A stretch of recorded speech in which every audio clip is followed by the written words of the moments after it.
আসসালামু আলাইকুম প্রিয় দর্শক, জাতীয় নাগরিক পার্টি এনসিপির সঙ্গে দলটির কার্যালয়ে মার্কিন রাষ্ট্রদূতের একটি বৈঠক হয়েছে, প্রকাশ্যেই হয়েছে, কোনো লুকোচুরি নেই।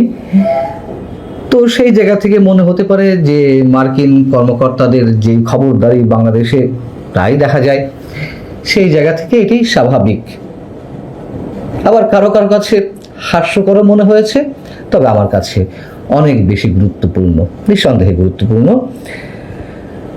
ভারতীয় আধিপত্যবাদের অভিযোগ তুলে মার্কিন দাসত্ব গ্রহণ করার বিষয়টি এখন অনেকের কাছেই পরিষ্কার, এবং আমার কাছে মার্কিন রাষ্ট্রদূত ব্রেন্ট ক্রিস্টেনসেনের সঙ্গে এনসিপির নেতাদের যে বৈঠক, সেটি এমনি এমনি গুরুত্বপূর্ণ নয়। অবশ্যই এর পিছনে অনেক কারণ রয়েছে এবং এনসিপির নেতাদের বক্তব্যেই তা অনেকখানি বেরিয়ে আসে।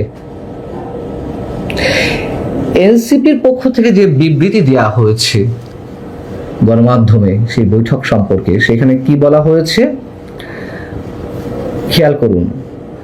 বাংলাদেশের ভবিষ্যৎ রাজনীতি, গণতান্ত্রিক উত্তরণ, এনসিপির রাজনৈতিক দর্শন, বাংলাদেশ যুক্তরাষ্ট্র দ্বিপক্ষীয় সম্পর্ক এবং সাম্প্রতিক বাণিজ্য চুক্তি নিয়ে বিস্তারিত আলোচনা হয়েছে।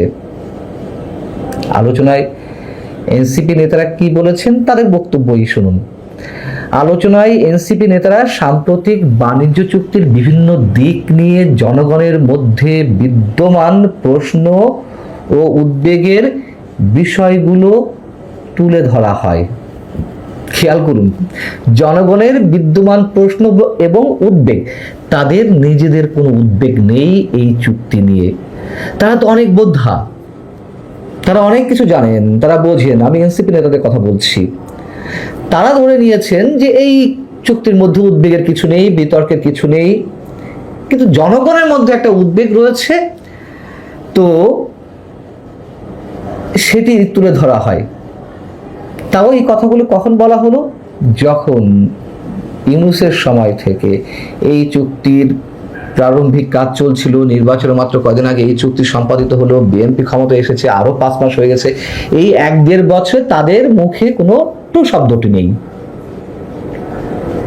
জাতীয় সংসদে একটা কথাও বলেনি, একটা টু শব্দটি উচ্চারণ করেনি, কোনো ধরনের প্রশ্ন তোলা হয়নি যে এই যে চুক্তি, বিশেষজ্ঞ মহলের মধ্যে যে উদ্বেগ, উৎকণ্ঠা এবং স্রেফ দাসত্বগিরি একটি চুক্তি, আমাদের স্বাধীনতা সার্বভৌমত্ব বিকিয়ে দেওয়া চুক্তি, রাজপথেও সেই চুক্তি সম্পর্কে কোনো মন্তব্য করা হয়নি। যখন মানুষের মধ্য থেকে তুমুল সমালোচনা, প্রশ্ন একের পর এক যে এনসিপি কেন কথা বলে না, তা তো আমরা বুঝি, এমনই সব মন্তব্য করা হচ্ছিল।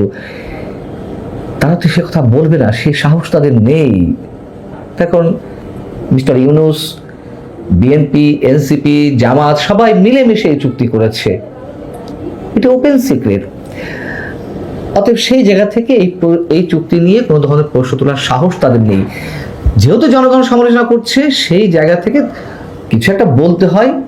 তাই বলা যে আমরা তো প্রশ্ন তুলেছি, আমরা বিষয়টি মার্কিন রাষ্ট্রদূতের সামনে আমরা উত্থাপন করেছি। জানি না ব্রেন্ট ক্রিস্টেনসেন এখন অনেকের কাছে ভগবান কিনা, পিটার হাস তো অনেকের কাছে ভগবান ছিল।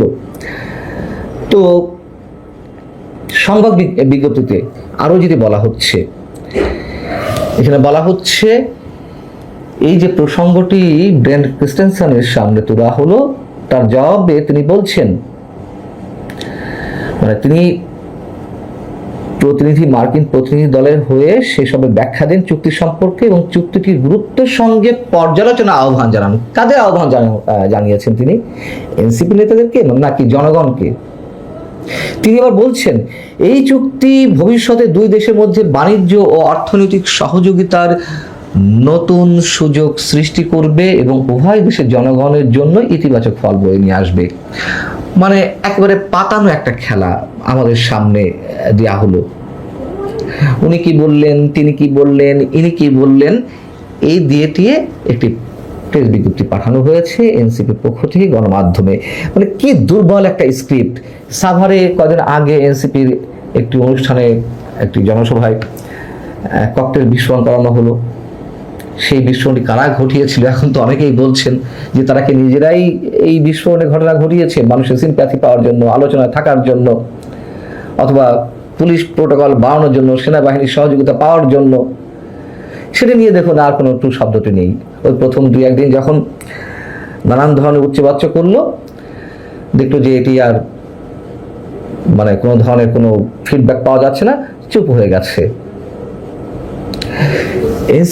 এনসিপির নেতারা আরো কি বলছেন বিবৃতিতেই, এখানে বলা হচ্ছে যে এনসিপি নেতারা গণভোটের রায়কে যথাযথ গুরুত্ব না দিয়ে সরকারের পক্ষ থেকে সংবিধান সংশোধন কমিটির মাধ্যমে সংস্কার বাস্তবায়নের উদ্যোগ সম্পর্কে উদ্বেগ প্রকাশ করেন। এই উদ্বেগ কেন মার্কিন রাষ্ট্রদূতের কাছে করতে হবে? তিনি নতুন করে ভগবান হয়ে এসেছেন আমাদের জন্য, যে তার কাছে বাংলাদেশের সমস্যার, বাংলাদেশের সব ধরনের সংকটের কথা তার কাছে তুলে ধরতে হবে, তিনি সমাধান দেবেন, নালিশ করতে হবে সরকারের বিরুদ্ধে বা অন্যের বিরুদ্ধে। এবং এই অভিযোগ, এই যে জুলাই সনদ নিয়ে বাস্তবায়ন করা না করা, সংস্কার করা না করা ইত্যাদি ইত্যাদি, এগুলো নিয়ে তারা তো নানান সময় বিভিন্ন সভা সমাবেশে বলছেই। যখন দেখছি যে বিএনপিতে কর্ণপাত করছে না, জনগণের কাছেও তেমন কোনো কিছু গ্রহণযোগ্য হচ্ছে না, তখন মার্কিন মূল্যকের প্রতিনিধি ব্রেন ক্রিস্টেনসেনের সামনে অবশ্যই তো অভিযোগ করতে হবে নাকি? আওয়ামী লীগের মুরব্বী রাষ্ট্র অনেকের বক্তব্য অনুযায়ী যদি ভারত হয়ে থাকে, তাহলে যুক্তরাষ্ট্র নিশ্চয়ই এই মুহূর্তে এনসিপি, জামাত সহ আর অনেকের মুরব্বী।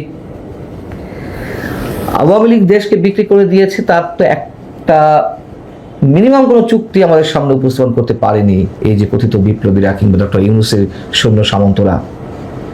হ্যাঁ, ভারতের কোথাও কোথাও দাদাগিরি ছিল, অস্বীকার তো কেউ করে না, কিন্তু দেশের স্বাধীনতা বিক্রি করে দেওয়া হয়েছে, পুরো দেশ বিক্রি করে দেওয়া হয়েছে, গোলামি চুক্তি করা হয়েছে। এখন গোলামি কার করা হচ্ছে? ডক্টর ইউনূস দেশের সার্বভৌমত্ব, সিদ্ধান্ত গ্রহণের স্বাধীনতা সবকিছু বিকিয়ে দিয়েছেন। নতুন করে তো এগুলো নিয়ে কিছু বলার নেই, সেটা বলবো না, এটা অবশ্যই আমাদেরকে বলে যেতে হবে, কিন্তু এটি প্রতিষ্ঠিত সত্য। এবং সেই ইউনূসের দলে তো এই এনসিপি। এবং অভ্যুত্থান কিভাবে ঘটানো হয়েছিল সেগুলো পুরোনো কথা, না যায় সেদিকে। কিন্তু যে বৈঠকটি হলো, সবশেষে একটা কথা বলি, যে এগুলো আলোচনার জন্য তো আর ব্রেন ক্রিস্টেনসেন নিশ্চয়ই যাননি সেখানে। অবশ্যই এর পিছনে আরো অনেক কথা হয়েছে যেগুলো আমাদের জানার কথা নয়, তবে সেগুলো কোনো না কোনো ভাবে খুব অচিরেই যুক্তরাষ্ট্রের যে এখনো পর্যন্ত খবরদারি, নানান ধরনের অদৃশ্য শক্তির খেলা যে এখনো চলছে, এটি তারই একটি পার্ট, এটুকু চোখ বন্ধ করে বলে দেওয়া যায়। ভারতে ককরোচ জনতা পার্টির আন্দোলন তীব্র থেকে তীব্রতর হচ্ছে এবং এই আন্দোলনকে কেন্দ্র করে ককরোচ জনতা পার্টির প্রধান তিনি অসুস্থ হয়ে পড়েছেন, আন্দোলনে এক ধরনের ভাটা পড়েছে, এরকম আলোচনা যেমন চলছে, তেমনি দিল্লি উত্তপ্ত, দিল্লিকে নিয়ে নানা রকম আলোচনা বাংলাদেশে ছড়িয়ে পড়ছে এবং দিল্লির ওই ঘটনাকে কেন্দ্র করে বহু ফেক ছবি, ফেক ভিডিও ছড়িয়ে দেয়া হচ্ছে বাংলাদেশে। এবং এই কাজটা বাংলাদেশের কিছু ধর্মভিত্তিক রাজনৈতিক দল করছে, যাদেরকে আমরা সাম্প্রদায়িক শক্তি বলি। ওদিকে বিজেপি ভারতে সাম্প্রদায়িক একটা রাজনৈতিক দল, বাংলাদেশের সাম্প্রদায়িক শক্তিগুলো সেই সাম্প্রদায়িক শক্তিকে দেখতে পারছে না। এবং সবথেকে মজার ব্যাপার হচ্ছে যে ভারতের এই আন্দোলনে, মোদী বিরোধী যে আন্দোলন, সেই আন্দোলনে বাংলাদেশ থেকে একের পর এক সমর্থন দেয়া হচ্ছে। এই যে ভারতে যেটা শুরু হলো, সেই শুরু হওয়াটার এটাকেও কি আমরা মার্কিন প্ল্যান বলতে পারি? ভারতের সঙ্গে কিংবা নরেন্দ্র মোদীর সঙ্গে পেরে না উঠে মার্কিন ডিপ স্টেট এবার কি ভারতের পেছনে লেগেছে? চলুন একটু আলোচনা করে বোঝার চেষ্টা করি এই ভিডিওতে, থাকবেন। দর্শক, বলছিলাম ভারতে ককরোচ জনতা পার্টির আন্দোলন এবং সেই আন্দোলনকে কেন্দ্র করে বাংলাদেশে যে ব্যাপারগুলো ছড়িয়ে পড়ছে সেগুলো খুবই ইন্টারেস্টিং। ভারতে আন্দোলন দানা বেঁধে উঠছে, সামান্য একটা প্রশ্নপত্র ফাঁস হওয়াকে কেন্দ্র করে যে আন্দোলন দানা বেঁধে উঠল, এবং সেই দল যাদের জন্ম ওই আদালতে মানে তেলাপোকা আখ্যা দেয়াকে কেন্দ্র করে, এবং ফেসবুক কেন্দ্রিক কিংবা ইনস্টাগ্রাম কেন্দ্রিক এই দলটা তৈরি হলো, লক্ষ লক্ষ জনতা একটা প্ল্যাটফর্মে আটকা পড়লেন। সেই দলের আহ্বানে আন্দোলন, সরকার বিরোধী আন্দোলন, সেখানে আমরা চলচ্চিত্রের তারকাদের পর্যন্ত অংশগ্রহণ করতে দেখেছি এবং কংগ্রেসের শীর্ষ নেতা রাহুল গান্ধী, প্রিয়াঙ্কা গান্ধী তাদেরকে অংশগ্রহণ করতে দেখেছি। তাদেরকে পুলিশ আটক করেছিল, আটক করে দীর্ঘক্ষণ রাখার পরে আবার তাদেরকে ছেড়ে দিয়েছে, সেই ঘটনাগুলোও দেখেছি। কিন্তু ইন্টারেস্টিংলি সেই আন্দোলনকে বাংলাদেশের মানে জুলাই আন্দোলনের পক্ষের কিছু শক্তি এমনভাবে সমর্থন করছে, তাতে সন্দেহ দানা বাঁধার অবকাশ রয়েছে যে ওটাও মার্কিন ডিপ স্টেটের কোনো পরিকল্পনা কিনা। আন্দোলনে আমরা দেখছি যে ভারতের প্রবেশদ্বারে সাইনবোর্ডের উপরে ওই আরবি হরফে সাদা পতাকা, যে পতাকা আইএস তালেবানের পতাকা, সেই পতাকা কিছুদিন আগে সেই পতাকাকে কেন্দ্র করে বাংলাদেশে যাচ্ছে তাই অবস্থা হলো, অনেককে গ্রেপ্তার করা হলো। সেই পতাকা যখন ওড়ানো হচ্ছে, সেই ছবি বাংলাদেশের মানে কেউ কেউ না, মানে একটা নির্দিষ্ট গোষ্ঠী তারা সমানে শেয়ার করছে, পোস্ট করছে এবং ভারতের ওই বিপ্লবটাকে বাংলাদেশের বিপ্লবের সঙ্গে তুলনা করছে। মজার ব্যাপার হচ্ছে যে এই বিপ্লবকে প্রকাশ্যে সমর্থন দিচ্ছে এনসিপি। প্রথমে এনসিপির যুব উইং, তারপরে ছাত্র শক্তি, পরে এনসিপির শীর্ষ নেতারা। সার্জিস আলম যেমন ফেসবুকে পোস্ট দিয়ে সরাসরি বলেছেন যে বিপ্লবটা ঢাকায় শুরু হয়েছিল, সেই বিপ্লবের আগুন উপমহাদেশে ছড়িয়ে পড়ুক। অথচ সার্জিস বোধহয় ভুলে গেছেন যে উপমহাদেশে ছড়িয়ে পড়েছিল শ্রীলঙ্কা থেকে। প্রথমে শ্রীলঙ্কায় হয়েছে, তারপরে বাংলাদেশে, তারপরে নেপালে। এবার ভারতে হবে, ভারতে এরকমটা হতে পারে, এটা আশা করছেন। সার্জিসরা যখন প্রকাশ্যে এই কথাগুলো বলেন, তখন প্রশ্ন আসে যে ভারত বিরোধী রাজনীতি করা কিংবা ভারত বিরোধী স্লোগান, ঢাকা না দিল্লি, ঢাকা ঢাকা, এই স্লোগান দেওয়ার পরে আবার দিল্লির ঘটনাকে কেন্দ্র করে ভারতেরই এক পক্ষকে সমর্থন দেয়া, আর এক পক্ষের বিরুদ্ধে অবস্থান করা, এটা কোন স্লোগানের অংশ? এখানে কি বলতে হবে যে আংশিক মানে দিল্লি না ঢাকা, ঢাকা ঢাকা, কিংবা আংশিক দিল্লি আংশিক ঢাকা, ঢাকা ঢাকা, এরকম স্লোগান হবে? ব্যাপারটা আমাদেরকে কনফিউশনে ফেলে। এবং সেই এনসিপির এক নেতাকে, আমি নাম বলতে চাই না এই কারণে যে অন্য কোনো কারণ নাই, নাম বলতে চাই না যে নাম বললে তার প্রচারণা হয়ে যাবে, প্রচারণা করে তাকে বড় করতে চায় না। ভিডিও তিনি কন্টেন্ট মেক করেন, তিনি ভিডিও মেক করেছেন এরকম যে এই দিল্লির আন্দোলনকে সমর্থন করছেন, আবার তিনি এটাও বলছেন যে এটা বললে তো আপনারা এখন সমালোচনা করবেন ঢাকা না দিল্লি ওই স্লোগানের কথা। মানে তারা নিজেরাই বুঝতে পারছে যে একসময় স্লোগান দেয়া ঢাকা না দিল্লি, ঢাকা ঢাকা, এই স্লোগানের মাস্টাররা যখন দিল্লির কোনো আন্দোলনকে কেন্দ্র করে এক পক্ষকে সমর্থন করে, তখন কি তারা ভুলে যায় যে ওরাও দিল্লির মানুষ কিংবা ওরাও ভারতের মানুষ? যে ভারত বিরোধী রাজনীতি আপনারা করছেন সেটা আদতে ভারত বিরোধী রাজনীতি না, সেটা মোদী সরকার বিরোধী রাজনীতি। তো মোদী সরকার বিরোধী রাজনীতি মানে ন্যারেটিভ দেওয়া যেতেই পারে, কথা বলা যেতেই পারে। মোদী সরকারের যে সাম্প্রদায়িক নীতি সেটা নিয়ে কথা বলা যেতেই পারে, কিন্তু আপনি ঝাঁঝর হয়ে চালুনকে তো বলতে পারেন না, কিংবা চালুন হয়ে ঝাঁঝরকে তো বলতে পারেন না তোর কত ফুটারে। মানে আপনি যদি নিজেই সাম্প্রদায়িক আদর্শের মানুষ হন, তাহলে আর এক সাম্প্রদায়িক দলকে কিভাবে সমালোচনা করবেন? আপনি যদি প্রগতিশীল আদর্শের মানুষ হন, তাহলে ভারতের এই সাম্প্রদায়িক শক্তির বিরুদ্ধে আপনার কথা বলাটা জায়েজ হয়ে যায়। আমরা দেখছি জামাত ইসলাম প্রকাশ্যে বিবৃতি দিচ্ছে এই আন্দোলনকে কেন্দ্র করে, এবং আন্দোলনে সরকার বিরোধী, ভারতের সরকার বিরোধী তাদের অবস্থান, এবং এই আন্দোলন যারা করছে তাদেরকে সমর্থন দিচ্ছে।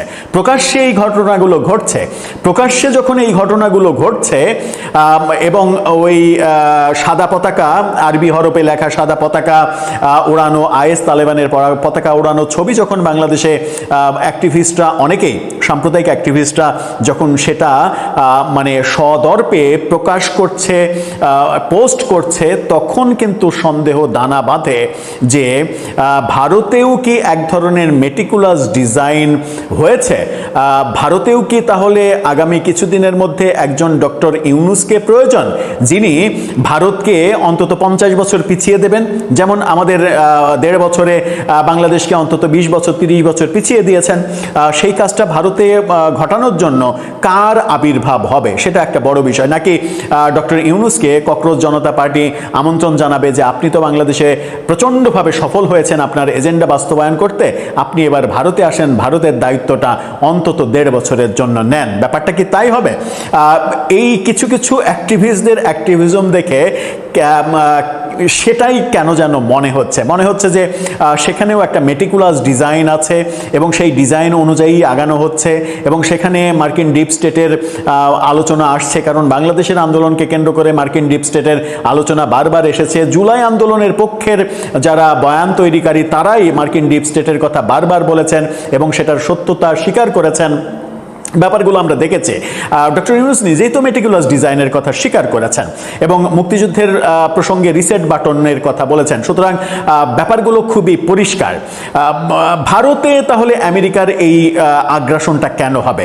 সাম্প্রতিক সময়ে নরেন্দ্র মোদীর সঙ্গে ডোনাল্ড ট্রাম্পের যে সম্পর্ক, সেই সম্পর্ক খুব একটা ভালো যাচ্ছে বলে মনে হয় না এবং মাঝখানে ডোনাল্ড ট্রাম্প ব্যাপারে নরেন্দ্র মোদী যে একগুঁয়ে অবস্থান দেখিয়েছেন এবং ডোনাল্ড ট্রাম্পের ফোনকে পর্যন্ত পাত্তা দেননি, হতে পারে যে সেই ব্যাপারগুলোকে টার্গেট করে আমেরিকা চাইছে ভারতের বর্তমান সরকারকে এখন একটু মজা দেখানোর জন্য। কিন্তু আমরা এর আগে একটা ভিডিওতে বলেছি যে এই আন্দোলনের দ্বিতীয় দিনই কংগ্রেসের শীর্ষ নেতারা, কংগ্রেসের সভাপতি সহ রাহুল গান্ধী, প্রিয়াঙ্কা গান্ধী, তারা অংশগ্রহণ করেছে এবং এই আন্দোলন যদি সফল হয়ও, সরকার পতন হলেও নির্বাচন হবে, তো সেই নির্বাচনে অন্তত বাংলাদেশের মতো অবস্থা হবে না। কারণ ভারতে নির্বাচন হলে যদি বিজেপি হেরেও যায় তাহলেও অন্তত ক্ষমতায় আসবে কংগ্রেস।